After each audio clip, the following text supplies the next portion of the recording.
పెట్టుబడిదారుల యొక్క పెత్తనాలకో లేదా అక్కడ జరుగుతున్న అరాచకాలు చూసి తట్టుకోలేక బడుగు బలహీన వర్గాల ప్రజల కోసం వాళ్ళ అభివృద్ధి కోసం చాలామంది యువకులు అడుగుబాటు పెట్టారు.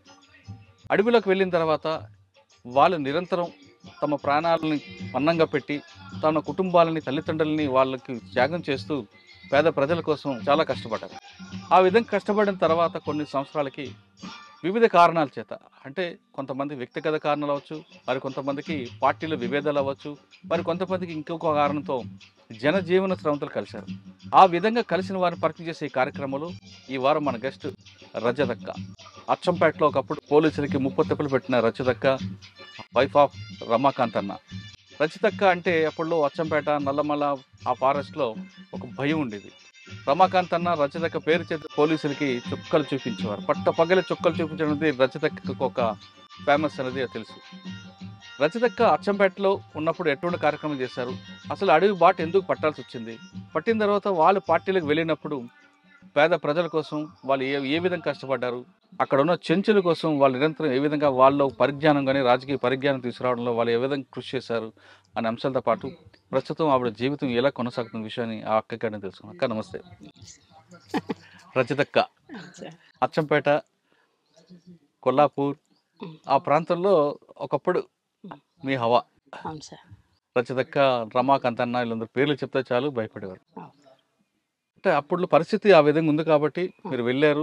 ఒక విధంగా చెప్పాలంటే పార్టీ ఆ విధంగా ముందుకు వెళ్ళబట్టి ప్రభుత్వం కూడా కిందకి దిగి గ్రామాల్లో మౌలిక సదుపాయాలు కల్పించడంతో పాటు మిగతా కార్యక్రమాలు చేపట్టడానికి వచ్చింది. అంటే మనం సామాజిక సమస్యగానో లేదా ఆర్థిక సమస్యగా చూడడం అనేది పక్కన పెడితే అసలు రజతక్క ఎందుకు అడుగుబాటు పట్టింది, రజతక్క కుటుంబ నేపథ్యం ఎలాగ ఉండేది, వెళ్ళిన తర్వాత అన్న ఎలా పరిచయం అయ్యారు, అక్కడ మీరు చేసిన కార్యక్రమాలు ఏ విధంగా ఉన్నాయి, బయటకు వచ్చాక అన్న ఏ విధంగా చనిపోయారు, ఇప్పుడు ప్రస్తుతం మీ జనజీవన స్రవంతి మీ జీవన విధానం ఎలా కొనసాగుతుంది? చాలా ఇబ్బందికరంగా ఉంది సార్. బయటికి రావడం అసలుకి రావద్దు నిజంగా. కానీ ఆ టైముల్లో అనివార్య పరిస్థితులల్లో నేను బయటికి రావడానికి కారణం ఏంటంటే హెల్త్ బాగాలేకున్నది, మలేరియా టైఫాయిడ్ వచ్చి నాకు నెత్తికి ఎక్కినది. నేను బయటికి వెళ్ళిపోతున్నా. ఆ రోజు నా దగ్గర వెపన్ గుడక లేకుండే. పోయి ఒక లమ్మడి మీరు బయటికి రావడం చెప్పక ముందు మీరు అసలు పార్టీలోకి ఎందుకు వెళ్ళారు, అడుగుబాటు ఎందుకు పట్టారు? అంటే మా ఊరు ఫారెస్ట్ దగ్గర ఉంటుంది. అచ్చంపేట మాది, పక్కల అది బల్మూర్ మండలం కొండనాల గ్రామం. మా ఊర్లో మొత్తం దొరలది పెత్తనం చాలా ఉంటుంది. కానీ ఏ రోజు అట్లాంటి దొరలు మా కుటుంబం మీద ఎక్కడ కూడా చూపలేదు. కానీ బాగా మాది ఫారెస్ట్ పక్కల మా పొలము, అంటే ఇది ల్యాండ్. అక్కడ మా చెలక అంగం సేమ్ ఇట్లనే ఉండేది. అప్పట్లో మా తాత 70 ఎకరాలు సంపాదించిండు మంచిగా. ఇట్లాంటి పొలం వల్ల మేము మొత్తం అక్కడనే ఉండేవాళ్ళం మేము. ఆ క్రమం వల్ల అన్నలు వచ్చేవాళ్ళు.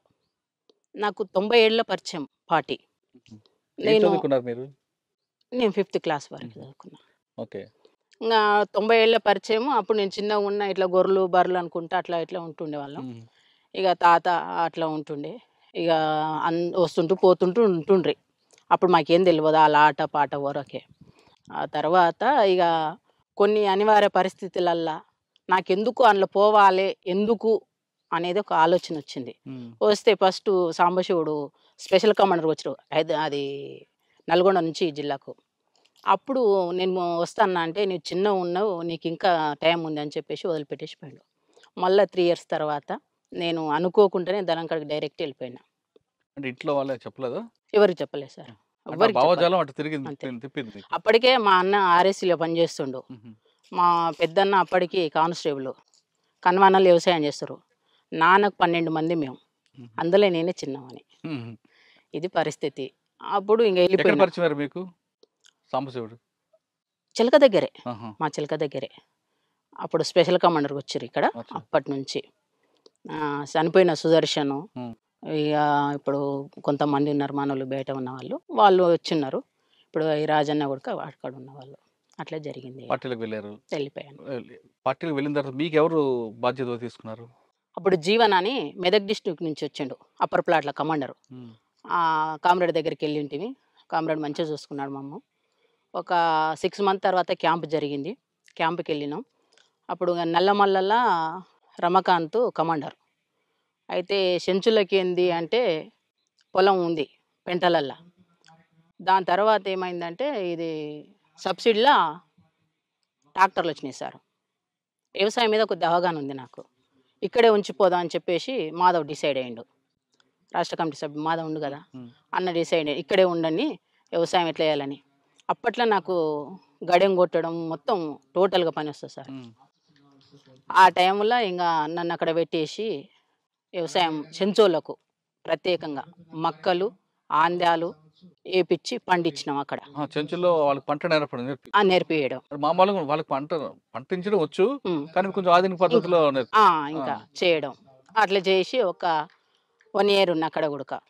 మీరు 6 నెలలు లోపల ఉన్నారు కదా, అంటే చెంచులకి మీకు మీ బాధ్యత తీసుకోకముందు ఈ 6 నెలలు ఎప్పుడు కూడా అమ్మా నన్ను గుర్తు రాలేదు? ఎప్పుడు లేదు సార్, ఇప్పటికి లేదు. అప్పుడే కాదు ఇప్పుడు గుడకలేదు. ఎందుకు అంత కసి? ఎందుకు సార్? సరే, 6 నెలల్లో మీరు వెళ్ళగానే మీకు తుపాకీ ఎవరు పని బాధ్యత ఇవ్వకపోయినా సామాన్లు తీసుకెళ్లడం, నడిపించడం, ఎక్సర్సైజ్ ఇవన్నీ ఉంటాయి కదా, ఇప్పుడు నడిపించిందా? అట్లా ఏం లేదు, నాకు 1 monthకే వెపన్ ఇచ్చారు. అంటే ఆ రోజు నేను బయట పని చేసిన కదా సార్, పార్టీకి పని చేసిన. ఇక ఆ టైంలో నాకు అన్నోళ్ళు ఎక్కడ పోగానే ఒక వెపన్ ఇచ్చారు. మరుసటి రోజే ఎమ్మడి తిప్పుకున్నారు. అప్పటికి నాకు ఏం ట్రైనింగ్ ఇట్లా ఏమి ఇవ్వలేదు. ఆ తర్వాత ఒక బాధ కానీ ఒక భయం కానీ అనిపించలేదు? నాకు లేదు సార్. నైట్ టైం చీకట్లో అడవిలో పావు అని ఇవన్నీ వస్తుంటాయి కదా?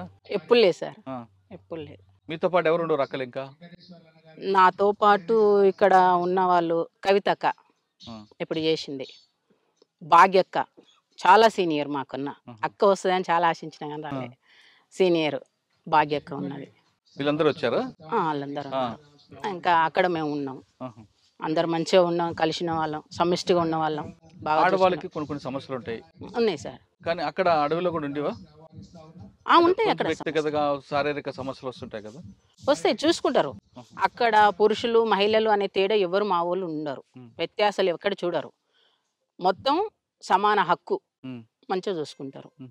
మహిళా కామ్రేడ్కి అయినా జెంట్స్ కామ్రేడ్ చూస్తారు, జెంట్స్ కామ్రేడ్కి ఏమైనా మహిళా కామ్రేడ్ చూసుకోవాల్సింది, కంపల్సరీ చూసుకోవాల్సింది. 6 నెలల తర్వాత మీకు చెంచులకి వ్యవసాయం నేర్పడం అనే కార్యక్రమం మీకు పార్టీ ఇచ్చింది. అవును సార్. ఆ పార్టీ ఇచ్చిన కార్యక్రమాన్ని భుజం మీద తీసుకుంటూ చేసినాం. ఆ విధంగా ఎంతకాలం ఉన్నారు అక్కడ?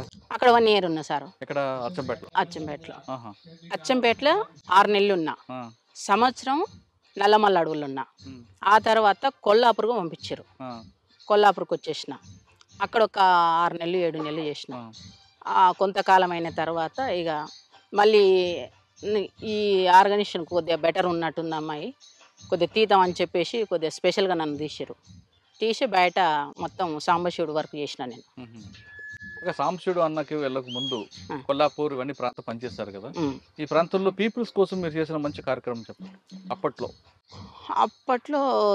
కొల్లాపూర్లో కానీ అచ్చంపేట అంటే మీరు చెంచుల కోసం చేశారు. అవును సార్. కొల్లాపూర్ ఆ ప్రాంతం, కొల్లాపూర్లో మేము రివర్ బెల్ట్ తోటి చాలా సంబంధం ఉంటుంది ఈ కొల్లాపూర్ వాళ్ళకు. చేపలది ఎక్కువ. తర్వాత వలసల మీద ఇక్కడ వాళ్ళు ఎక్కడ లేరు. నేను ఈరోజు గతంలో మన మహేష్ అని చనిపోయాడు, తూంకుంట మహేష్. ఆయన చనిపోయిన కామ్రేడ్ చనిపోయినప్పుడు వచ్చినప్పుడు అంత కొల్లాపూర్ అంతా మారిపోయింది సార్. నేను పార్టీలో ఉన్నప్పటికీ మొన్నటికి ఇప్పటికీ కొల్లాపూర్ అంతా మారిపోయింది. వాటర్ లేదు, వలస మీద తీసుకున్నాం సబ్జెక్టు. వలసలు పోవద్దు అని చెప్పేసి ఊర్లలో తిరగడం, ఆర్గనైజేషన్ చేయడం, వాళ్ళకి ధైర్యం కల్పియడం, దాని మీద ఫైట్ చేయడం. వీళ్ళు గుంపు మేస్త్రులు ఉంటారు, గుంపు మేస్త్రులను తీసుకొచ్చి కొట్టడం, చెప్పడం, వార్నింగ్ ఇవ్వడం, దీని మీద ఆ సబ్జెక్ట్ మీద చేసినాం. పార్టీ నిర్ణయాల మేరకు కొన్ని కార్యక్రమాలు చేశారు. చాలా మంది పేద ప్రజలు అడవులకు వచ్చి అన్నాలు కలుసుకొని అప్పుడు కొన్ని సమస్యలు చెప్పేవారు. చెప్పినప్పుడు వాడిని దండించాలి లేదా శిక్షించాలి, ప్రజాకోర్టులో వాళ్ళని పనిష్మెంట్ ఇవ్వాలి అనే నిర్ణయం తీసుకున్నవి మీరేమైనా ఒకటి చేశారా? సింగిల్ గా కాకుండా గ్రూప్ చేసినాం. ఏం చేస్తారు? స్వామి అని కమాండర్ ఉండే ఇక్కడ కొల్లాపూర్కు, అతను కమాండర్ చేసి వాళ్ళ దాంట్లో మేము పాల్గొనే వాళ్ళం. ఇక ప్రజా కోర్టు పెట్టడం, కూర్చోబెట్టి పిలిపించి మాట్లాడడం, వినకపోతే తనడం, అవన్నీ చేసాం సార్. ప్రజా కోర్టులో మీరు ఒకటి సంగతి చెప్పండి, బాగా గుర్తుండిపోయింది. ప్రజా కోర్టు అంటే షింగోటం జరిగింది సార్. అక్కడ ఇచ్చారు, అక్కడ మాట్లాడారు, సాంబశివుడు మాట్లాడిండ్రు. నేను సెంట్రీ పోస్టు, నీవు ఎక్కడ సార్? నా సెంట్రీ పోస్టు అది. అట్లా అక్కడ అంటే తర్వాత కుడికిళ్ళలో కూడా ప్రజా కోర్టు పెట్టినాం. ఆడగుడక కొంతమందిని పిలిపించి మాట్లాడి ఆడగుడక ఇంటర్వ్యూ ఇచ్చి అవి చేసేసినాం అక్కడ ఉడక. ఓకే. నల్లమల్లలో మీరు సమయంలో సార్ సాంబశివుడు అన్నతో ఎక్కువగా ఉండేవారు కాబట్టి ఆయన మీద అటాక్ చేయడానికి చాలా రకాలుగా దాడులు జరిగాయి కదా, ఎక్స్చేంజ్ ఆఫ్ ఫైర్లు. ఒకటి తప్పించుకున్నారు ఏమన్నా ఒకటే గుర్తుందా? ఎవరు సాంబశివుడా మేమా? మీరు నేనా సార్? ఆయనతో పాటు ఉన్న సమయంలో సార్ ఒకటి చెప్పండి. ఇది మన కొండనాల నుంచి బిల్లకల్ అడవులు సార్. బిల్లకల్ దగ్గర గుట్ట ఉంటుంది పైన, చెరువు మీద, రుసుల చెరువు మీద ఉంటుంది ఒక గుట్ట. ఆ రుసుల చెరువు మీద ఈవినింగ్ అయి ఫుల్ బ్యాచీలు. ఈవినింగ్ అయింది, ఒక కామ్రేడ్ ఏం చేసి చాలా ఛాయ్ పిచ్చే కామ్రేడ్కు. ఇక వచ్చేసి మొత్తం కట్టెలు ఇడిచేసి ఛాయ్ పెడుతున్నాడు. ఆ టైంలో నేను ఏం చేసిన అంటే, నేను అప్పటికి 1+1 కమాండర్. నేను వెళ్ళిపోయి మొత్తం అన్నీ ఇంత కటింగ్ పేపర్ తీసుకొని పోయినా. వాళ్ళు చదువుతుంటే నేను బయటికి ఎట్లా పోయినా, వాష్రూమ్కి పోయినా. వెపన్ పెట్టుకొని వస్తారు. వెపన్ పెట్టుకొని వస్తుంటే ఏందబ్బా వీళ్ళు నల్గొండలా మనోళ్ళ అని చెప్పేసి నేను చూసేసిన. 2 అక్కలు సెంట్రీలు ఉండరు. కొద్దిగా అక్కలు కొద్దిగా ఏదో టెన్షన్ పడ్డరు, డౌన్ అయిపోయారు. కూర్చున్న వాళ్ళు డౌన్ అయిపోయారు, అట్లే పండుకున్నారు. ఎందుకు పండుకున్నారు అబ్బాయిలు అని చెప్పేసి నేను చూసే వరకు 5 మంది మంచిగా వస్తారు, పోలీసు వాళ్ళు ఇన్సాస్లు వేసుకొని వస్తారు. మాకే నల్గొండలో ఏపీటీ ఉన్నది, కానీ ఈడ కాదు కదా ఏపీటీ, ఇక్కడ ఎందుకు వస్తారు అని చెప్పేసి నాకు డౌట్ వచ్చింది. వచ్చేసి ఎమ్మటే ఫైర్ అని గట్టిగా కాసిచ్చేసిన, ఎమ్మటే ఫైర్ చేసేసిన. సాంబశివుడు, రమాకాంత్ వీళ్ళంతా రిట్రీట్ అయ్యారు. నేను ఒక్కదానే అయిపోయినా. అక్కడికి సెంట్రీ పండుకుంది. ఎమ్మటే నా మీద అటాక్ చేసేసారు. 5 మంది వెపన్స్తో మొత్తం నా మీద తూటాలు గుర్చేసినాయి. ఎమ్మటే గాయం ఇక్కడ నుంచి ఇక్కడ మొత్తం ఇక్కడ వరకు ఇంకా ఉంది బుల్లెట్. ఇక గాయాలైనాయి. ఇక అందరు వారిపోయారు, ఒక 3 ఉన్నారు, నన్ను తీసుకుపోయారు. ఇంకా మా ఎమ్మటే మొత్తం బ్లడ్. మా కామ్రేడ్స్ 2 ఉన్నారు నా ఎమ్మటి, జెంట్స్ కామ్రేడ్ 2. ఇంకా అన్నలు తీసుకుపోతుంటే ఆ అన్నలు ఎమ్మటే నేను పోతుంటే నా ఎమ్మటే బ్లడ్ వస్తుంది. ఆ బ్లడ్ ఎమ్మటే వచ్చేసారు పోలీసులు. అప్పుడు ఒక 8 రోజులు మేము డివైడ్ అయిపోయినాం, ఎక్కడోళ్ళం అక్కడ డివైడ్ అయిపోయి చాలా ఇబ్బంది పడ్డాం. ఆ ఎన్కౌంటర్లు మామూలు ఎన్కౌంటర్, అన్ని ఎన్కౌంటర్లు చాలా, కానీ ఆ ఎన్కౌంటర్ స్పెషల్ సార్. ఎందుకు అంటే ఎక్కడోళ్ళు అక్కడ విడిపోయారు, నాకు గాయమైంది. ఇక సాంబశివుడు ఎట్లా దిగారు, అన్ని ఊర్లలో బ్యాచీలు అంటే పెంటలల్లా అంతా ఏంటిది చింతకాయలు కలుసుకొని తిన్నాం సార్. తర్వాత మన బియ్యం నానబెట్టుకొని, ఆ ఎమర్జెన్సీ బాటిల్ ఉంటే మాకు ఎమర్జెన్సీ ఇక్కడ, అందులో బియ్యం నానబెట్టుకొని తినేసినాం. 2 డేస్ అయింది, సాధ్యమైతే లేదు. పైన చార్సిన మేడం హెలికాప్టర్లో కుమింగ్ చేస్తుంది. అప్పటికి ఒక ఎన్కౌంటర్ అయింది, బొమ్మనపల్లి అతను సీన్ అని కామ్రేడ్ చచ్చిపోయాడు. ఇంకా ఫుల్ బ్యాచ్లు సార్, ఎక్కడ పోయినా బ్యాచ్లు. ఇక నాకు సాయంత్రం వరకు మొత్తం ట్రీట్మెంట్ చేసేసారు. మళ్ళీ తెల్లారి ట్రీట్మెంట్ చేసేసి బ్లడ్ కంట్రోల్కి వచ్చేసింది. ఒకటే పేషెంట్ ఏం చెప్పిండంటే, నీవేం చేస్తావో బ్యాచ్లు మొత్తం రిట్రీట్ కావాలని చెప్పేసి నాకు చెప్పేసిండు సమస్య. సరే చలో అని చెప్పేసి నా ఎమ్మటి ఒక మురళి అనే అన్న ఉన్నాడు, వచ్చిండు అన్నాడు. మురళి, నేను, నా సభ్యుడు రాజా అని 3 కలిసేసి వచ్చినాం. ఇక వచ్చేసి కొన్ని యాక్షన్లు చేసినాం. ఎక్కడ? పెద్ద కొత్తపల్లి. దానికి రివర్స్ చేస్తే బ్యాచ్లు ఇక్కడ అదవుతారని చెప్పేసి పిలిపించుకోవడానికి బ్యాచ్లు ఇక్కడ అటాక్ అయింది. యాక్షన్ చేయాలనే డెసిషన్ ఎవరిది, నిర్ణయం ఎవరు తీసుకున్నారు? సాంబశివుడు. ఎవరెవరి మీద చేయాలండి? పొలిటికల్ టీడీపీ పార్టీ ఎవరు ఉంటే వాళ్ళు. ఏం చేస్తారు టీడీపీ పార్టీ ఉన్నప్పుడు ఎంపీపీనే ఆయన, బహుశా ప్రేమ్ ప్రకాష్. ఆయన నేరం చేశాడా లేదా పార్టీ నిర్ణయం మేరకేనా? పార్టీ నిర్ణయం, పదవిలో ఉంది కాబట్టి, గవర్నమెంట్ పదవిలో ఉన్నాడు కాబట్టి. ఎక్కడ ఎన్ని గంటలప్పుడు చేశారు యాక్షన్? ఎన్ని గంటలకా? పొద్దుగాల 12 గంటలకు. మిట్ట మధ్యాహ్నం. కానీ పోలీసులకు మీరంటే ఎందుకు అంత అప్పుడు హడలు ఉండేది? నాకు తెలియదు, నాకైతే తెలియదు, కానీ అది అట్లా నిలిచిపోయింది జిల్లాలో అయితే. అంతే. రజిత టార్గెట్ అని ఒక టీమే తిరిగేది కదండి? అవును సార్, టీమే కదా సార్. రిలయన్స్ ఫోన్లో నా కోసం అచ్చంపేటలో మజీద్ సిఐ అని 200 ఫోన్లు ఇచ్చిండు. ఇప్పుడు ఉన్నాడు మజీద్ సార్, డిఎస్పీ. ఎక్కడ? హైదరాబాద్లో చేస్తుండు. నా కోసం స్పెషల్గా పంపించిండు. ఎందుకు 200 ఫోన్లు? ఏడ కనిపిస్తే ఆడ ఫోన్ కొట్టారు రజిత అక్క, అంతే ఇచ్చేసిండు. ఎక్కడ కూడా అది కాలే. పోలీసులు ఇంత నిర్బంధం పెట్టినప్పుడు కూడా సార్, నల్లమలలో సాంబశివుడు కానీ, మీరు కానీ, తర్వాత కృష్ణన్న కానీ, రమాకాంత్ ఈ విధంగా తప్పించుకున్నారంటే చెంచుల సహకారమైనా లేదు? ప్రజలు ఇంపార్టెంట్. ప్రజలతో మమేకం అయితే ఎవరైనా ఓడిపోతారు. ప్రజలు తలుచుకుంటే ఎవరైనా మనం చీడ పురుగులమే సార్ నాకు తెలిసినంత వరకు అయితే. ఇక నేను తిరిగే క్రమం వల్ల బాగా టార్గెట్ చేసిరు నన్ను, మామూలు టార్గెట్ చేయలే. ఇక ఏమంటారు దాని బ్యాచీలు రకరకాల ఎదురుపడి పీకులాడుకున్నాను గలీజ్గా. అప్పుడు నేను మావోయిస్ట్ అని మర్చిపోయినా. నేను ఎందుకు ఎవరు ఏ బ్యాచ్ పోలీసులు నేను మావోయిస్ట్ అని మర్చిపోయినా. వాడు గలీజ్గా అన్నప్పుడు మనం ఎందుకు అనాలి? అసలు యాక్చువల్గా మా పార్టీలో మావోయిస్ట్ పార్టీ అని అనొద్దు గలీజ్గా. మావోయిస్ట్ పార్టీలో గలీజ్గా మాట్లాడదు. ఈ క్రమంలో అతను అంటుంటే, పోలీస్ అంటుంటే నేను కూడా వాళ్ళు ఎదురు పడినప్పుడు ఎందుకు తిట్టుకోవడం ఎందుకు వచ్చింది అంతవరకు? ఎందుకు వచ్చిందంటే నేను ఇట్లా ముఖం కడుగుతుంటున్నా. ఒకటైంది సార్, ఫుల్ జ్వరం వచ్చింది. ఇట్లా ముఖం కడుగుతున్నా, లేచి అమ్మలు వస్తామ్మా అన్న చిలకల కొబ్బరి చెట్టు మాడి చెట్టు ఉంది. అమ్మలు వస్తున్న క్రమంలో ఇట్లా ముఖం కడిగి ఇట్లా చూస్తే బ్యాచ్లు అక్కడి వరకు వచ్చినాయి, సేమ్ షెడ్ వరకు వచ్చేసినాయి. అబ్బా ఇక్కడ వరకు వచ్చినాయి ఏంది ఇట్లా చూసి, షాము ఏం పోలీసులు లేకురా అన్న. ఏం కామ్రేడ్ అన్నా, కామ్రేడ్ ఎప్పుడు వెళ్ళిపోయాడు. నేనేం చేయాలి? నేను జ్వరం అతనున్నా. లేచి చూస్తే అంతా మొత్తం బ్యాచ్లు చుట్టుముట్టేసినాయి. ఆ బ్యాచ్ మొత్తం నాకు రౌండ్ ఆఫ్ చేసినాయి. ఏం చేయాలో నాకు అర్థం కాలే. ఒక ఎంత 8-9 ఫీట్ల ఎత్తుకు గోతి ఉంటుంది, గోతిలో దుంకేసిన. ఇక్కడ పోయింది అని చెప్పేసి అన్నారు. వాళ్ళు అటు వాగానే ఇట్లా లేచిన. ఇంకా బూతులను తిట్టుకుంటే ఏమంటారు, ఫైర్ చేయలే వాళ్ళు. ఫైర్ చేస్తే పడిపోయేదాన్ని. వాళ్ళు నేను కనీసం ఒక 6 కిలోమీటర్ రన్నింగ్ సార్. 6 కిలోమీటర్ మామూలు రన్నింగ్ కాదు. ఫస్ట్ టైం అది ఇంకొకటి ప్లేన్ ఏరియాలో రన్నింగ్ మామూలు ఉండదు. అట్లా రన్నింగ్ చేసిన. పరిగెడుతూ బూతులు తిడుతూ పరిగెట్టారు. ఇంకా అట్లా వెళ్ళిపోయేసిన. ఆడ తప్పించుకొని పోయి ఇంకొక ప్లేస్కి పోయినా. ఇంకొక ప్లేస్కి పోయి వర్షాన్ని ఉంటే, ఆ వర్షాల వైపు వర్షాన్ని ఎర్జి ఉంటుంది కదా ఒడ్డు, ఆ ఒడ్డు పక్కల వండుకున్న వర్షాన్ని స్టార్ట్ చేసుకొని నా పైన పక్కనే వచ్చేసి కాలు చేతులు కడుక్కుంటాడు పోలీస్ ఆయన ఉడక బోర్కాడ. ఏందబ్బా అని ఇట్లా చూస్తే అట్లే అనికి పండుకున్నా. ఏమనుకోలే, వెపన్ తీసుకుని ఎడబెట్టుకుని అట్లనే అనికి పండుకున్నా. ఆయన ఏమనలే, ఆయన కడుక్కుంటుండు, వేసి కడుక్కుంటుండు. నేనేం చేస్తున్నా, వెపన్ ఇట్లా ఆయన చూడంగానే వెపన్ ఇట్లా పెట్టుకొని వండుకున్నా. అంటే తను ఏమైనా చేస్తే ఫైర్ చేసుకొని చనిపోవాలంతే, వాళ్ళకైనా చిక్కొద్దు మనం. అది మా పార్టీ బాగా చెప్పారు. నన్ను చూడలే చూడలే.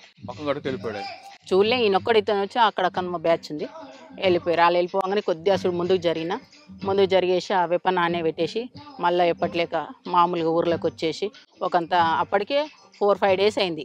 అన్నం లేదు, ఫుల్ ప్లేను. ఇదంతా ఏరియా అచ్చంపేట ఉప్పునంత మండలంలో. ఇంకా తినేసిన మళ్ళీ మార్నింగ్ లేచిన. మళ్ళీ మార్నింగ్ ఏడికి వెళ్ళినంటే ఐనూలు పక్కకి వెళ్ళిన సార్. ఐనూలు మధ్యలో ఆ క్రమంలో అక్కడ ఏనపోటు వచ్చేస్తారు. అప్పుడు కూడా ఏం చేయాలని అర్థం కాలే. ఆ ఏనపోటు వస్తుంటే ఏం చేసిన, బుడ్డ విషయం ఇదే టైం ఇంకా బుడ్డశని వీక్తున్నారు. వాళ్ళతో పాటు అట్లే బుడ్డశని వీక్కుంటా ఆ బుడ్డలు పీకిన చెత్త తీసేసి కార్బాన్ మీద వేసేసిన. స్టెన్ కార్బాన్ ఎప్పుడు నాకు తీసి దాని మీద పడేసిన. అయిపోయాయి. వాళ్ళు ఎవరో చెల్కోలు అనుకున్నారు. ఆ కొనాక అడిగింది. నేను ఇక్కడ మళ్ళీ ఇంకా బుడ్డశని వీక్తున్నా. సాధారణంగా ఒక దగ్గర మీటింగ్ పెట్టుకున్నప్పుడు పార్టీలో ఏదైనా ఇష్యూ రిట్రీట్ అవుతారు. మీరందరూ విడిపోతారు. అవును సార్. విడిపోయిన తర్వాత ఎక్కడెక్కడికి వెళ్తారు? అందరూ కలిసి పరిగెట్టరు. అవును. మళ్ళీ మీరు అందరూ ఎక్కడ కలుస్తారు? కలవాలనుకుంటే ప్లాన్ ఏంటి? ఏ పిటి పెట్టుకుంటాం సార్. ఇప్పుడు ఈ ఏరియా ఉంది, ఈ ఏరియాలో ఈ షెడ్ ఉంది, ఇక్కడికి రాండి అని. లేదా రోడ్డు పాయింట్ మీద ఆ పలానా చోటకు పలానా రోజు పలానా టైమింగ్ 2 ఉంటాయి. టైమింగ్లు రోజు ఒకటే టైమింగ్ 2, 1టికా 12టికన్నా. 12టికి మిస్ అయితే 1టికి రండి అంతే. ఇది మిస్ అయితే మళ్ళీ ఆల్టర్నేట్ ఇంకొకటి పెట్టుకుంటాం. అక్కడికి వెళ్తాం. అక్కడికి వెళ్ళినప్పుడు ఆడ పికప్ చేసుకుంటాం. అట్లా ఒకేసారి కలిసి వెళ్ళడం అనేది కష్టం కదా. కష్టం. పోలీసులు ఎన్కౌంటర్ అయినా పిడిపోతాం సార్. తర్వాత ఇంకొకటి, అప్పుడులో మీకు బాగా పోలీసు ఎవరు ఎక్కువగా మీకు ఇబ్బంది పెట్టేది? నల్లమలలో రకరకాల ఆఫీసులు పనిచేశారు. ఇప్పుడున్న శ్రీనివాసరెడ్డి సార్. కొత్తకోట శ్రీనివాసరెడ్డి సార్. ఆయన బాబుని రెస్పెక్ట్ చేసినప్పుడు. అవును sir. OSD Rajesh Kumar. Okay. తర్వాత ఓఎస్డి లడ్డ వచ్చినాడు. తర్వాత మన మేడం చారుసీన మేడం. వీళ్ళందరూ మీకు బాగా టైట్ చేస్తారా? బాగా టైట్, మామూలు టైట్ కాదు. శ్రీనివాసరెడ్డి ప్రేలను అంతా ఎన్కౌంటర్లు అయినాయి. ఇక మేడం ప్రేలను కొద్దిగా అందరినీ ప్రజలకు రాగుంజి బయటికి రప్పించింది. ఆ ప్లాన్ చేసినాను. దానివల్ల చాలా మంది సరెండర్ అయ్యారు.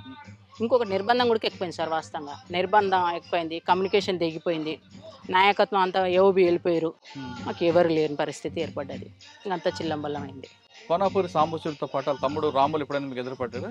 చర్చలప్పుడు ఏపీటీ నేనే ఇదే ఏరియాలో తీసుకొచ్చిన. ఆహా. ఈ ఎక్కడ? ఏరియాలే అమ్మని నాయనని అన్నని ఆహా. చర్చలప్పుడు. అచ్చా. ఇంకా ఆ తర్వాత సరే, పార్టీ విప్లవం పక్కన పెడితే సార్ మీ ఇద్దరి మధ్యన వివాహం ఎలా జరిగిందమ్మా? రమాకాంతానికి మీకు పరిచయం ఎక్కడ? నేను కొల్లాపూరు సభ్యురాలుగా వచ్చిన సార్, అంటే డిప్యూటీ కమాండర్గా వచ్చిన. ఆ క్రమంలో తనకి ఏమనిపించిందో లెటర్ పంపించిండు. లెటర్ పంపిస్తే నేను ఆ లెటర్ ఇప్పకుండా సాంబశివుడికి తీసుకుపోయి ఇచ్చేసిన. మళ్ళీ సాంబశివుడికి పోయినప్పుడు 3 నెలలు అయింది. ఆ లెటర్ అట్లే కిట్ బ్యాగ్లో దాచిపెట్టుకొని పోయి తీసుకుపోయి ఇచ్చేసిన. కామ్రేడ్ ఇది పంపించిన లెటరు అని లవ్ లెటరా? అంతే, అట్లే ఉండదు. మళ్ళీ ఆ. పిచ్చి పిచ్చిగా అని రాయారు. ఆ. మంచిగానే మీరు చదువుకోండి, తినండి, శత్రువుకి ఎక్కడ భయపడకండి అని చెప్పేసి కొన్ని అంశాలు మంచిగా ఇచ్చేస్తారు. ఇక అట్లా రాసిండు. తీసుకుపోయి చూపిస్తే ఇట్లా చెప్పిండు. అట్లా రాసిండంటేనే దాని అర్థం మన మీద ప్రేమ పుట్టిందని దాని అర్థం. అంతే. ఇక ఆ క్రమంలో తను ఆ కామ్రేడ్ని పిలిచిండు. ఏంది రమాకాంత్ ఇట్లా అంటే, అవును కామ్రేడ్ అని చెప్పిండు. మరి నీదేంది అభిప్రాయం అన్నాడు. నాకు లేదు సార్, నాకు అలాంటిది లేదు కామ్రేడ్, కొంత టైం ఇవ్వండి నాకు, కొద్దిగా నేను ఒక పొజిషన్కి వెళ్ళినాక చేసుకుంటా అని చెప్పేసి అనుకున్నా. కొద్దిగా చూడండి అన్నాను. లేదని చెప్పేసిన. ఆ తర్వాత మళ్ళీ ఒక 6 months తర్వాత మళ్ళీ కూర్చోబెట్టి మాధవు, సాంబశివుడు, గజ్జి శ్రీశైలం, సంతోష్ చంపేశారు. వీళ్ళు ముగ్గురు కూర్చోబెట్టి నాకు కర్య నరసప్ప, వీళ్ళు నలుగురు కూర్చోబెట్టి నాతో మాట్లాడారు. మాట్లాడితే కొద్దిగా టైం ఇవ్వండి సార్ అని చెప్పి, కామ్రేడ్ అని చెప్పేసిన. సరేలే అని చెప్పేసి అన్నారు. ఇంకా ఆ టైంలో కూడా నాకు వద్దనిపించింది. నా పట్టుదల ఏంటంటే, ఒక జిల్లా సెక్రటరీగా అయినాక నేను పెళ్లి చేసుకోవాలనేది నా పట్టుదల అది. కానీ అనివార్య పరిస్థితులలో కమాండర్లనే నేను పెళ్లి చేసుకున్నా. కమాండర్ స్థాయికి వెళ్ళిపోయినాక, అంటే కమాండర్ అది చేసుకున్నారు, ప్లాటూన్ సెక్షన్ కమాండర్ ఉడిమిల్ల దగ్గర సార్. పార్టీ చేసిన పెళ్ళే మీది? ఉడిమిల్ల దగ్గర మంచిగా చేసిరు. పార్టీలనే మా లాంటి పెళ్లి ఎవరికి చేయలేదు. మంచిగా ఆటలు తీసుకొచ్చి చేసి సేమియా చేసి ఆట పాటలు సేమ్ ఇట్లనే చేసేసి, ఈ పక్కన ఊరు పక్కనే అది కూడా సేమ్ పెళ్లి చేసేసారు. పెళ్లి చేసిన తర్వాత నైట్ పెళ్ళైంది, మార్నింగ్ విడిపోయినాం. తను గుంటూరుకు రాకెట్ లాంచర్ ట్రైనింగ్కి వెళ్ళిపోయిండు రమాకాంత్. మేము ఆమనగల్ ఏరియాకి వెళ్ళిపోయినాం. ఇంకంతే. మళ్ళీ ఆయన ఒక 3 నెలల తర్వాత వచ్చిండు. 3 నెలల తర్వాత వచ్చి ఒక 5 days కలిసి ఉన్నాం. ఆ తర్వాత మళ్ళీ నన్ను బయటకు పంపించేసారు. ఇక బయటకు పంపించేసారు. ఇక కామ్రేడు సెక్రటరీగా పనిచేసిండు. ఇక నేను బయట కొన్ని పనులు చేసుకుంటూ తిరిగిన. కొన్ని అంటే నాకు ఇచ్చిన వరకు నేను మనస్ఫూర్తిగా పార్టీకి బరాబరి చేసిన సార్. నేను వాళ్ళ లేక వీళ్ళ లేక ఏ రోజు కూడా భయపడలే, శత్రువుకు భయపడలే, ప్రజలకు పొలిటికల్ లీడర్కి ఎవ్వరికి ఇప్పటి వరకు నేను ఎప్పుడు భయపడను ఎవరికి. అంతే. ఆ రోజు ఇక బయటికి వెళ్ళి నేను పార్టీ చెప్పిన పని నేను సక్సెస్ చేసుకొని రిటర్న్ పోయినా. అది అక్కడ నేను పార్టీకి ఒక నా మీద నమ్మకం, ప్రజలకు ఒక నమ్మకం, బయట శత్రువులకు భయం. అంతే. అంతే. సరే, పెళ్ళైన తర్వాత మీరు చేసిన మంచి కార్యక్రమం చెప్పండి పీపుల్స్ కోసం. నేను చేసిందా? నేనంటూ సపరేట్గా ఏం చేయలేదు. పార్టీ కలిపి, పార్టీకి పార్టీ సభ్యులతో పాటు నేను చేసిన, తోటి కామ్రేడ్స్ ఏది చేస్తే చేసిన. అంటే ఒక యాక్షన్ చేసిన తర్వాత ఎప్పుడైనా బాధపడ్డారా? ఏం లేదు సార్, నేను ఎప్పుడు బాధపడలే. ఇప్పుడు కూడా ఎన్నో కష్టాలు ఎదుర్కొంటున్నా. అందుకే ఇంతమంది నాకు ఆదర్శంగా ఉంటారు. ఏ రోజు కూడా నేను బాధపడలే. అన్యాయంగా చంపాను అని ఎప్పుడు బాధపడలేదా? లేదు, నా యాక్షన్లు అయితే ఇప్పుడు అట్లా. మీరు యాక్షన్ చేశారా? మా పార్టీ వైపు నుంచి నష్టం జరిగాయి కదా, ఆ నష్టం జరిగిన ఎప్పుడైనా బాధపడ్డారా? పార్టీ వైపు అనుకున్నప్పుడు ఈరన్న సార్ అని ఒటవర్ల పెళ్ళి, ఆ నాయనని చంపినప్పుడు బాధపడ్డా. నేను కూడా వ్యక్తిగతంగా బాధపడ్డా. ఎందుకు అంటే ప్రతి ఏపీటీకి తనకు నన్ను పంపేవాళ్ళు. తను దగ్గర ఎవరు వచ్చేవాళ్ళు? రాష్ట్ర కమిటీ, జిల్లా కమిటీ, బయట ప్రజా సంఘాలు. ఆ నాయన ఒక పెద్ద షెల్టర్ నిజం చెప్పాలంటే. ఇక ఏదో అనివార్య పరిస్థితులల్లో మనోళ్ళకి ఏదో అర్థం కాని పరిస్థితులల్లో వేరే కామ్రేడ్ ఇక్కడ వచ్చినాడు. ఆ గోండు వాళ్ళు కొద్దిగా భాష తేడా. ఏం జరిగిందో చనిపోయినాక పేపర్ వస్తే సాంబశివుడు మేమంతా షాక్ అయిపోయినాం. ఏంది ఇట్లా ఎందుకైంది, ఇట్లా ఎందుకైంది. ఇమ్మీడియట్గా ఎప్పుడో ఉన్న ఏపీటీకి ముందుగా అతను అడ్వాన్స్ పోయి చెప్పేసి మా తప్పు అని చెప్పేసి ఇంటర్వ్యూ ఇచ్చినాం సార్ మేము. మ్మ్. ఉమ్. వీరన్న సార్ని చంపింది తప్పు అని ఇంటర్వ్యూ ఇచ్చినాం మేము ఎందుకు already. ఎవరు చంపింది ఎవరు ఆ గోండి అన్న? ఆ, ఆహా. భగత్ అని ఇక్కడ జిల్లా సభ్యుడు, మ్మ్. ఆయన ఆ ప్రాంతంలో అప్పచెప్పిండ్రు. అచ్చా. రమకాంత్ ఇక్కడ ఇక్కడ తీసుకుండు. మ్మ్. ఆ క్రమం వల్ల అట్లా జరిగింది. అప్పట్లో జరిగిన కొన్ని పోలీసులు ఇల్లు కానీ లేదంటే ఎక్స్చేంజ్లు మ్మ్. బ్లాస్టింగ్లు మీ ఉన్నారా? అవునా సార్, మననూరు దాడిలో ఆ ఎన్కౌంటరు ఏది? ఆ దాడిలో మ్మ్. ఆ దాడిలో ఏమైందంటే అందులో మాకు ఇచ్చిన ఇన్ఫర్మేషన్ ఏంటంటే ఒక సెంట్రీ ఉంటుంది, వెపన్స్ అంతా సైడ్కు ఉంటాయని చెప్పేసి నేనే మ్యాప్ తీసుకుపోయిన ఉడక నేనే మ్మ్. అక్కడ మ్యాప్ తీపించుకొని 1 days అక్కడ ఉండేసి నేను తీసుకొని వెళ్ళిపోయినా. అదే మ్యాప్ని బట్టి మేము ప్లాన్ చేసుకొని దాడికి ఒక 3 రోజులు 4 రోజులు రిహార్సల్ చేసినాం దాడి ఎట్లా వేయాలని. మ్మ్. చేసి వెళ్ళిపోయినాం. ఆ వెళ్ళిపోయే క్రమంలో ఏ సెక్షన్ A1 నేనే, అంటే ఫస్ట్ వెళ్ళిపోయే టీం. అక్కడికి వెళ్ళిపోయే వరకు ఉంది సెంటర్ ఉందని నేను కాషన్ ఇచ్చేసిన. ఆయన ఏం కాదు ఫైర్ అని చెప్పేసి మైక్ పెట్టేసిండు. ఆ మైక్ ఎట్లాంటిది ఇప్పుడు కూరగాయలను గట్టి అరుస్తారు, ఆ మైక్ మేము తెచ్చేసుకున్నాం అప్పటికే. ఆహా. ఆ దాడేపటికి ఆ మైక్లో చెప్పేస్తుండు సాంబశివుడు ఎక్కడ సెంట్రీ ఉన్నారు? మీద ఆహా, ఈ పోలీస్ స్టేషన్ మీద పైన. ఓకే. అక్కడికి వెళ్ళినాక ఫైర్ అయింది. ఫైర్లు చేసి మొత్తం ఇంకా ఒక 1 minute అయితే అతను దుంకుతాం గోడకు. ఫస్ట్ నేను దుంకేసిన, నా తర్వాత కిరణ్ దుంకిండు. దుంకిన తర్వాత నెక్స్ట్ కామ్రేడ్కు గొంతులో తూటపడ్డది సార్. మ్మ్. గొంతులో తూటపడి ఎన్నుబొక్క కాడ వెళ్ళింది, స్పాట్లో చనిపోయిండు. ఇంకొక కామ్రేడు ఇప్పుడు కొల్లాపూర్ కమాండర్ వేసిన స్వామి అన్న కదా, మ్మ్. ఆ కామ్రేడ్కు తొడకు పడ్డది. ఇద్దరు మాదికి అయిపోయారు. ఇక మేమేం చేస్తాం, మేము అడ్వాన్స్ కాలేకపోయినాం, రిటీట్ అయినాం. మాతో పాటు ఏ సెక్షన్ రిటూట్ కొద్దిగా అటు ఇటు కాగానే బి సెక్షన్ ఎక్కిపోయింది, సి సెక్షన్ అడ్వాన్స్ కాలేకపోయింది. దాడి ఫెయిల్ అయింది. మ్మ్. అదేవిధంగా Amarabad police station attack, Amarabad police station మీద కాదు, సిలిండర్ గోదాం సున్నిపేట దగ్గరలో పోలీస్ స్టేషన్ మీద అటాక్, అవుట్ పోస్ట్ మీద చేశారు కదా. ఊకే ఫైరింగ్ అవి మన్నూరు పోలీస్ అవుట్ పోస్ట్ మీద దాడి. అది ఒక సెంటర్ పైన ఉంటారు. ఉమ్. తర్వాత పక్కా పోలీస్ స్టేషన్ వచ్చింది కదా, అవును. అక్కడ పోలీస్ స్టేషన్ తీసాను అట్లా అవును అచ్చంపేట పెట్టట్టు అవును సార్, అట్లా జరిగిపోయింది. కదా. మా పెళ్ళి అయింది, పార్టీలో ఉన్నారు, యాక్షన్లు అన్నీ జరిగాయి కదా, మరి ఎందుకు వచ్చారు? బయటికి రావడానికంటే అందరు అప్పటికి సలెండర్ అయింది సార్. మేము 4 కామ్రేడ్స్ ఉన్నాం. నలుగురు ఇట్లా నేను నా భర్త ఉన్నాం. ఆ క్రమంలో నాకు బాగా టైఫాయిడ్ మలేరియా వచ్చేసింది. నన్ను సీరియస్గానే ఒక 3 నెలలు లోపడిగానే ఉంచుకున్నారు, బయటకు పంపలే. ఎందుకంటే ఈమె సీరియస్ బయటకు పోతే మళ్ళీ తిరిగి చంపేస్తారు అనేది ఒక బాగా ఉన్నది, పంపలేదు. చివరికి రమాకాంత్ ఏం చేసిండు, హెల్త్ అన్న బాగా చూపించుకొని డెన్నులను ఎక్కడన్నా పెడదాం అని చెప్పేసి పంపించేస్తే అచ్చంపేట ఏరియాలోకి వచ్చిన. వాళ్ళు లంబడి వాళ్ళ గుడిసె దగ్గర ఉన్న వాళ్ళే స్నానం చేయించారు, జ్వరం కాదు, రొట్టిచ్చారు, తిన్నా కూర్చున్నాక అమ్మ టైం అవుతుంది మరి పోదాం హాస్పిటల్ కన్నా. అమ్మ పొద్దుగాల తొలకపోతున్నది, లంబడోళ్ళ అమ్మ బిడ్డ చెల్లెలు. ఆ పిల్లని మారిందని మాకు తెలియదు. పండుకున్నాం కరెక్ట్ 4 గంటలకు వచ్చేసారు పోలీసు వాళ్ళు. 4 గంటలకు వచ్చేసి మంచం వేసారు, మంచం మీద నేను పండుకున్నా. వచ్చేసి వెపన్ ఇట్లా పెట్టేసారు, ఇట్లా ముఖం మీద చెదర్ తీసారు. అట్లా బెడ్షీట్ తీయంగానే ఇట్లా చూస్తే అన్ని వెపన్సే కనిపిస్తున్నాయి. వెపన్స్ కనిపించే వరకు ఇట్లా లేచి చూసే వరకు ఇక పోలీసు వాళ్ళు ఏమనలేదు సార్, ఎవరు మీరంటే నువ్వు లేవు అని అంటే మా సభ్యుడు ఒకడు వచ్చిండు. అలా నువ్వు లేవు అక్క అని లేచిన. ఏం లేదు అక్క అని. సరే ఈయనే ఉండండి, ఇంటికి వచ్చిరన్న. ఏమనలే, ఏంటికి రాలేదు, మళ్ళీ ఎందుకు వెపన్స్ తీసుకుని వచ్చినావు అని చెప్పేసి అన్న. లేదక్క అని అబ్బాయి అన్నాడు. సరే నేను నిలబడరా అని చెప్పేసి అన్నాక వాళ్ళు ఏమనుకున్నా అంటే జ్వరం ఉంది, ఈమె ఎక్కడ పోతుంది అని అనుకున్నారు పోలీసులు. అంతే, నిర్లక్ష్యంతో ఉన్నారు. ఇక గిరిబాబు ఎస్ఐ కొట్టండి అంటూనే ఉండు, కానీ కొట్టలే. వాళ్ళు కొట్టొద్దనే ఉన్నట్టుంది ప్లాన్. ఇక ఏమనలేదు, గుడిసె స్టార్ట్ చేసుకున్న ఒకటే పరారు, అంతే. పరారైనా ఇక ఆ జ్వరం మొత్తం ఎక్కడ పోయినా నాకు తెలియదు.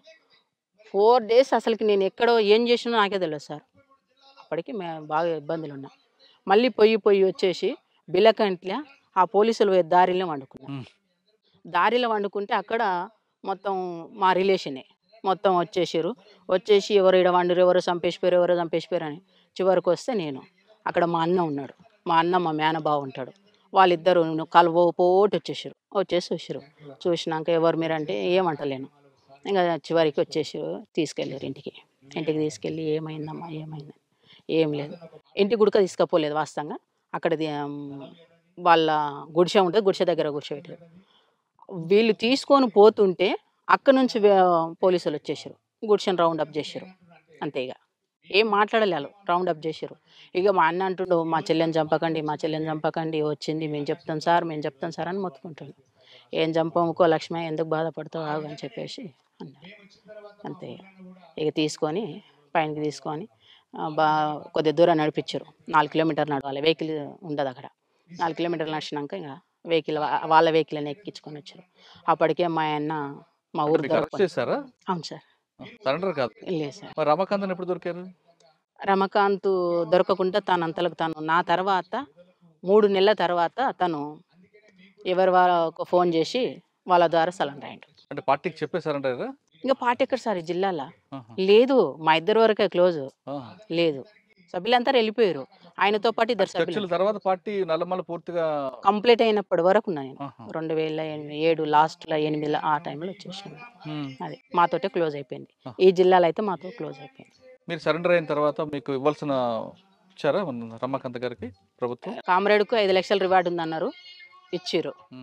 నాకు 3 లక్షలు అని చెప్పారు, 1 లక్ష రూపాయలు ఇచ్చారు. ఏది మేము ఎక్కడ ఆశపడలేదు. దాన్ని తీసుకొచ్చుకొని మేమేం చేయలేదు, ట్రాక్టర్ తెచ్చుకున్నాం, మేము ఖర్చు ఏం పెట్టుకోలేదు. ట్రాక్టరు ఒక 2 సంవత్సరాలు నడిచింది సార్. ఇంకా తర్వాత ఇంకా కింది మీదకి అయిపోయింది అంతే కదమ్మా. బయటకు వచ్చారు, ప్రభుత్వం ఇచ్చిన డబ్బులతోనూ ట్రాక్టర్ కొనుక్కొని సామాన్య కుటుంబంలో నడుస్తున్న సమయంలో రమాకాంత్ గారు చనిపోవడం ఎందుకు, ఆత్మహత్య చేసుకోవడానికి కారణం ఏంటి? చనిపోవడానికి కారణం ఏంటంటే మేము బయటకు వచ్చి మంచిగా ఉన్నాం సార్. మంచిగా ఉన్న క్రమం వల్ల ఈ పొలిటికల్గా మేము ఎక్కడ ఎదిగిపోతామో అని చెప్పేసి బాగా ఒత్తిడి చేశారు మా మీద. వాళ్ళకు పొలిటికల్కు పోలీసు వాళ్ళు అది చేశారు. ఇక పోలీసుల టార్చర్ మామూలుగా లేదు సార్ మాకు, ఎంత అంటే అంత మామూలుగా లేదు. ఇక అదే టైంలో మా ఊర్లో ఒక అతను మర్డర్ జరిగింది. ఆ మర్డరు మా రమకాంతే చేసిందని చెప్పేసి ప్రపోజల్ చేసి తన మీద నెట్టేసారు. నెట్టేస్తే తను ఓపెన్గా పోయి చెప్పలేడుగా, నేను చెప్పలేనని చెప్పలేడుగా, చెప్తూనే ఉండి అప్పటికైనా అయినా వినలేదు. తీసి ఇక లోపల పడేసారు. జైలు 7 నెలలు జైల్లో పెట్టారు. ఆ జైలు తర్వాత కేసుల మీద కేసులు ఒక్క 40 కేసులు వేసారు సార్ మా మీద, తన మీద. ఆ 40 కేసులు వచ్చే వరకు 7 నెలలు బెయిల్ రావడానికి. అది తిరగడానికి ఒక 3 సంవత్సరాలు మొత్తం కంప్లీట్గా కోర్టుకే తిరిగింది. ఒక అత్తమామ సంపాదించిన ఒక 4 ఎకరాల ల్యాండ్ ఉంటే అమ్ముకున్నా, ఒక ప్రైవేట్ ప్లాట్ ఉంటే అమ్ముకున్నా, ఒక బేస్మెంట్ ఉంటే అమ్ముకున్నా. ఇక నానా కష్టాలు పడ్డా. ఎవరి దగ్గరికి పోయినా కానీ ఆ రోజు ఈరులు సూరులు అని మాట్లాడారు ప్రతి ఒక్కరు, ఎవరు సహకరించాలి. అంటే అప్పుడు అనిపించింది నాకు, ఇలాంటి చెత్త వ్యవస్థకు మనం పనిచేసినామా, నేను ఎందుకు అయినా ఈయన ఎందుకు ఎందుకు చేసిండు చెత్త వ్యవస్థలా, మాకు అప్పుడు అనిపించింది సార్. అప్పటి వరకు మంచిగా అనిపించింది. కానీ ఆ తర్వాత బయటకు వచ్చినాక మేము ఇన్ని ఇబ్బందులు పడుతుంటే ఎవరికి మాకు హెల్ప్ చేయలే. ఏ పొలిటికల్ లీడర్ హెల్ప్ చేయలే, ఏ పోలీస్ హెల్ప్ చేయలే. సాధారణ జనం మమ్మల్ని అంటేనే ఒక దొంగ, ఒక రవిడి ఈ కోణంలోనే చూసిండు. ఆ పరిస్థితిలో వెళ్ళిపోయింది. వ్యవస్థ అంటే ఏంటో అంతే. ఈ చెత్త వ్యవస్థకి మేము ఎందుకు చేసినాము, అందుకే ఇప్పటి వరకు నా మైండ్లో ఈ చెత్త వ్యవస్థకి ఎందుకు, ఇప్పటి కూడా పొలిటికల్గా రాని పిలుస్తారు నన్ను, కానీ ఇలాంటి వ్యవస్థకు నేను సెట్గానేమనిపించింది సార్. నేను అది చాలా అసలు ఇవన్నీ ఒడిదుడుకులు ఎదుర్కొంటూ వస్తున్నాం. నేను పార్టీలా బలంగా ఒడిదుడుకులు ఎదుర్కొంటూనే ఎదిగిన, ఇక్కడ ఉడక ఒడిదుడుకులతోటే బతుకుతున్నా. అన్న ఎలా చనిపోయారు, ఆత్మహత్య చేసుకున్నారా? అవును సార్. అన్న మీద తెలిసి వయసులో లోపలికి వెళ్ళారు. అవును సార్. అమ్మా నాన్న కాదని అక్కడ పార్టీ ఆదేశాల మేరకు పీపుల్స్ కోసం పనిచేశారు, రమాకాంత్ పెళ్లి చేస్తున్నారు. ఒక చిన్న కుటుంబం మీది. మీకు జీవితం అంటే పార్టీ లేదంటే రమాకాంత్ అన్న, ఇక వేరే ప్రపంచం ఏం తెలియదు సార్. బయటకు వచ్చిన తర్వాత ఇంక ప్రపంచం అంతా కూడా రమాకాంత్ అన్న పాప.